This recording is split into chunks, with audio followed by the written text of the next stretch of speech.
എന്റെ മോൻ ഞാൻ അവനോട് ചോദിച്ചു, നിന്റെ ആഗ്രഹം എന്താ? മോൻ പറഞ്ഞ ആഗ്രഹം കേട്ടപ്പോ എന്റെ കിളി പോയി.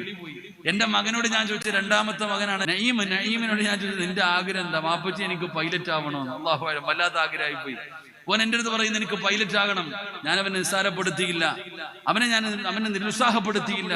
ഞാൻ പറഞ്ഞു, നീ പൈലറ്റ് ആവണോ ഡോക്ടർ ആകണോ എന്ത് വേണമെങ്കിലും ആയിക്കോ, പക്ഷെ വാപ്പായ്ക്ക് ഒരാഗ്രഹമുണ്ട്. നിങ്ങളുടെ ഏറ്റവും വലിയ പരാതി എന്തെന്നറിയോ ഉസ്താദേ? ഉപ്പ എന്നോട് സംസാരിക്കാറില്ല. ഉപ്പയൊന്ന് മനസ്സു തുറന്നിട്ട് തന്റെ പൊന്നാര മക്കളോടൊന്ന് സംസാരിക്കാറില്ല.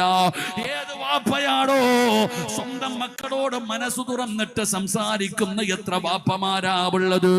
പടച്ചവനെ ഇന്ന് ആൺകുട്ടികളോട് കടിച്ചു കീറുകയാണ്, ഹിറ്റ്ലറെ പോലെയാണ്, രാജാവിനെ പോലെ പെരുമാറുകയാണ്.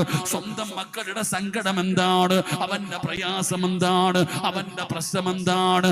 സ്വന്തം മകനോടൊന്ന് തിരക്കുവാനോ ചോദിക്കുവാനോ സമയമില്ലടോ. വാപ്പ അവനോട് മിണ്ടാറില്ല. വാപ്പ ഇങ്ങനെ കടിച്ചു കീറിയതുപോലെ ഇങ്ങനെ അങ്ങോട്ട് നടക്ക. സ്വന്തം മോനോട് എന്താണ് നിന്റെ പ്രശ്നം? ഞാൻ പറയുന്നത് നീ കേട്ടുകൊള്ളണം, അത്ര തന്നെ. ഇതെന്താ രാജഭരണമോ? എടാ, അവന്റെ പ്രശ്നം എന്താ? ഒന്ന് അവനോട് നീ മനസ്സു തുറന്ന് സംസാരിക്ക്. ഇന്ന് കുട്ടികൾക്ക് അവനെന്തോ പഠിക്കാനും തിരഞ്ഞെടുക്കാനുള്ള അവകാശം പോലുമില്ല.